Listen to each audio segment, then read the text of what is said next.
How does entropy of mixing work in biology? Imagine a crowded room where people are moving around randomly. The more people there are, the more ways they can spread out and move freely. This is similar to what happens with molecules in biological systems when they mix. Entropy of mixing is all about how disorder or randomness increases when different substances come together. In biology, this concept explains many natural processes, like how gases blend in our lungs or how nutrients disperse inside cells.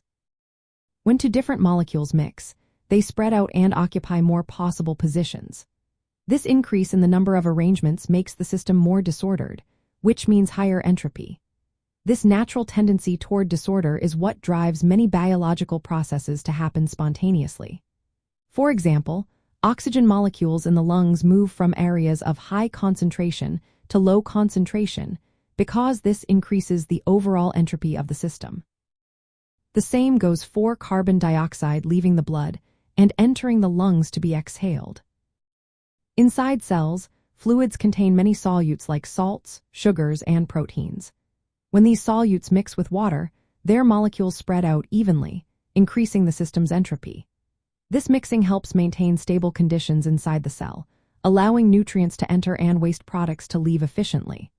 The process of molecules moving and mixing is often spontaneous because it increases the overall entropy, making the system more disordered and stable over time. Biomolecules like proteins and DNA also depend on mixing and folding. While folding a protein might decrease local entropy, because the molecule becomes more ordered, the surrounding water molecules and other molecules in the environment experience an increase in entropy due to mixing. This overall increase in entropy helps drive the folding process and the assembly of complex biological structures. The mathematical way to describe the entropy of mixing in ideal solutions involves a formula where the change in entropy depends on the number of molecules and their proportions. It looks like this.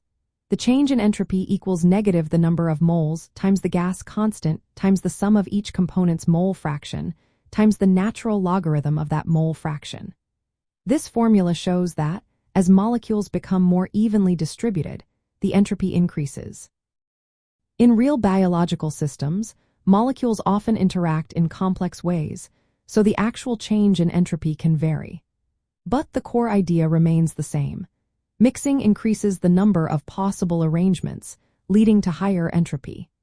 This increase in entropy makes spontaneous mixing more likely, which is a key reason many biological processes happen naturally without needing extra energy.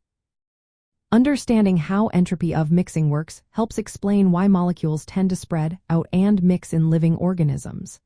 It shows that the drive toward disorder and even distribution is fundamental to life processes, from breathing to nutrient transport and the formation of complex molecules.